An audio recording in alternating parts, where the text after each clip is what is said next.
Situated in northeastern Indiana, 120 miles from Indianapolis, the city of Fort Wayne is nestled in the heart of Allen County. With origins stretching back to the late 1700s, Fort Wayne has been known by many nicknames throughout its history: Gateway to the West, Summit City, City of Churches, and the Happiest City.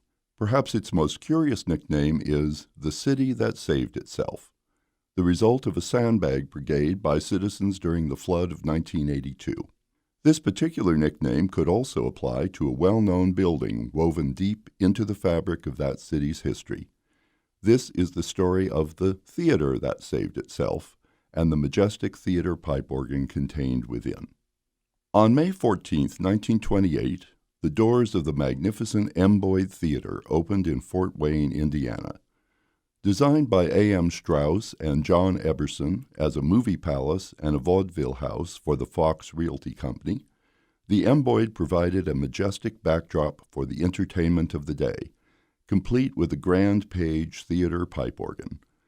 The M. Boyd was complemented by the 7-story, 250-room Indiana Hotel, which wrapped around the north and west sides of the theater.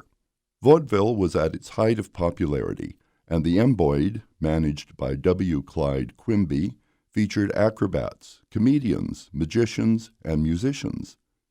For nearly 25 years, the biggest and brightest stars of stage and screen graced the M. Boyd's stage: Perry Como, Lawrence Welk, Louis Armstrong, Tony Bennett, Chico Marx, Doris Day, Duke Ellington, Cab Calloway, Donald O'Connor, Marilyn Maxwell, Red Skelton, Victor Borge, and Artie Shaw were perennial favorites. Bob Hope's first job as Master of Ceremonies was at the M. Boyd. Over time, television and talkies slowly eroded the popularity of silent films and vaudeville acts, the mainstay of the M. Boyd.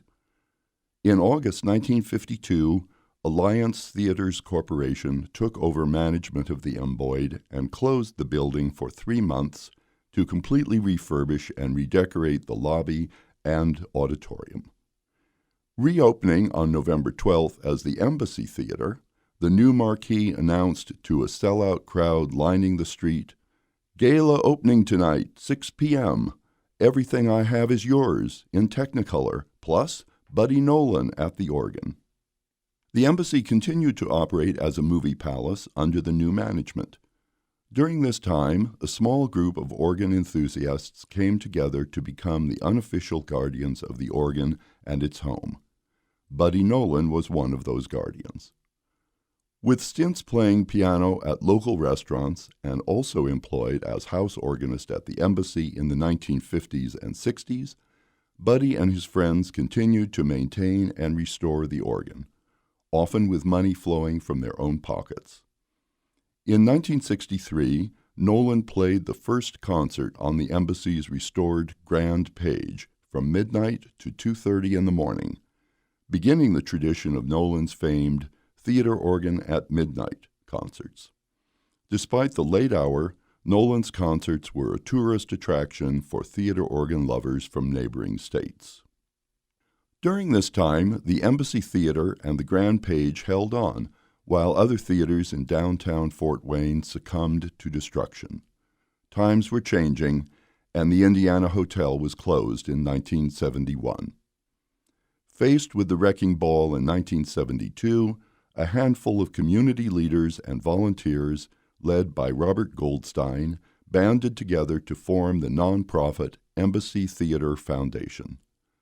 Their goal was to protect the building for the good of the community and preserve the home of the Grand Page. Through the efforts of these volunteers and the support of a caring community, the successful Save the Embassy campaign raised the $250,000 necessary to purchase the building and rescue it from demolition, with just 2 days to spare. After the building was saved, the work really began. Volunteers, including Donald Fox, Ray Danford, Chuck Wiss, Byron Vogt, Ellsworth Smith, Bob Nickerson, Bill Zabel, Ron Kayott, Becky Sumter, and countless others, kept the Embassy alive by feeding coal, bought with their own money, into the furnaces to keep the water pipes from freezing.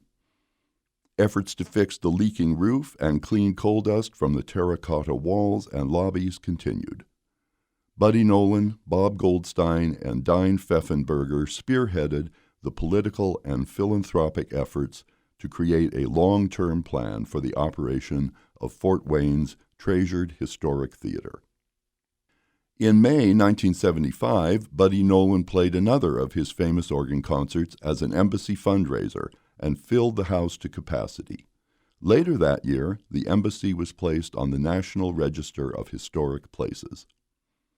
With the reopening of the theater under the auspices of the Embassy Theater Foundation, stars began appearing on the embassy stage once again. In the 1980s, the Fort Wayne Philharmonic also agreed to call the Embassy Theater home for many of its larger concerts. In 1985, the Ambassadors, the former name for the group of embassy volunteers, established the first Festival of Trees, which grew out of a recommendation from Barbara Wiggum.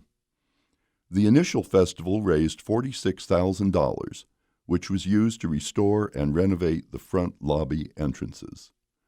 The tradition of the Embassy Festival of Trees continues to this day, with more than 20,000 annual attendees. In 1995, a major renovation of the embassy included expanding the stage to bring the theater up to the modern standards required by large-scale touring companies.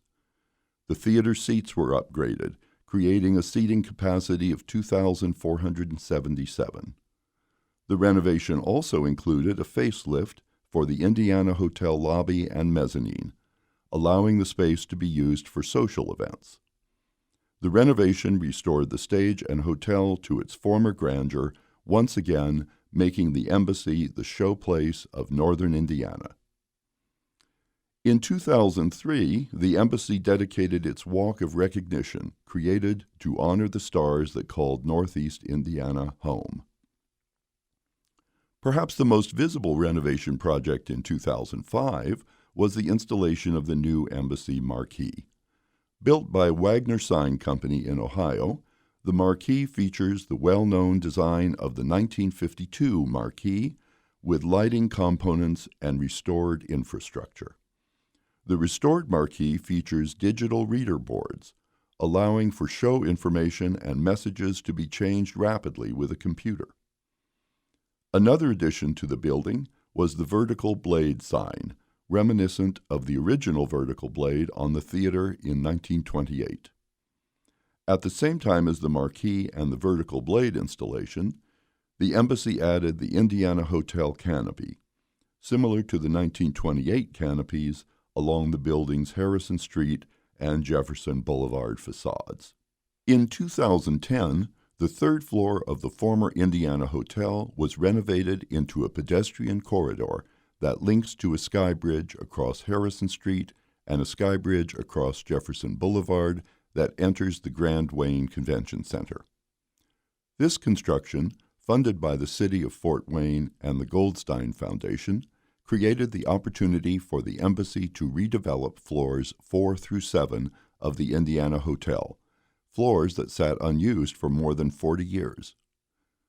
This was followed by the capital campaign, A Vision for the Embassy, which raised $10 million for renovations that include a 2-story ballroom with seating for 300, rooftop patio, administrative offices, mezzanine lounge, classrooms and meeting spaces, new dressing rooms, and new bars in the theater's lobby.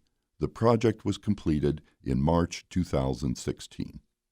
In summer 2017, the original dressing rooms were renovated and refreshed, while the auditorium received new carpet with a pattern matching the original installation. The embassy celebrated its 90th anniversary with a restoration of its original Brankert Brenograph slide and effects machine located in the projection booth, one of the few working Brenographs in the country.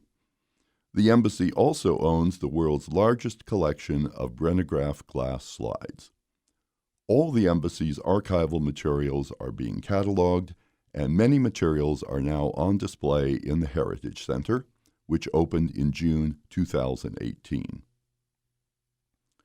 Today, the Embassy remains a vibrant and integral part of downtown redevelopment and a regional leader for Broadway performances, Philharmonic and national headliner concerts, cinema, local music, and educational programming. A nonprofit organization, the Embassy is a leader in growing, teaching, entertaining, and inspiring hundreds of thousands of arts and entertainment patrons each year.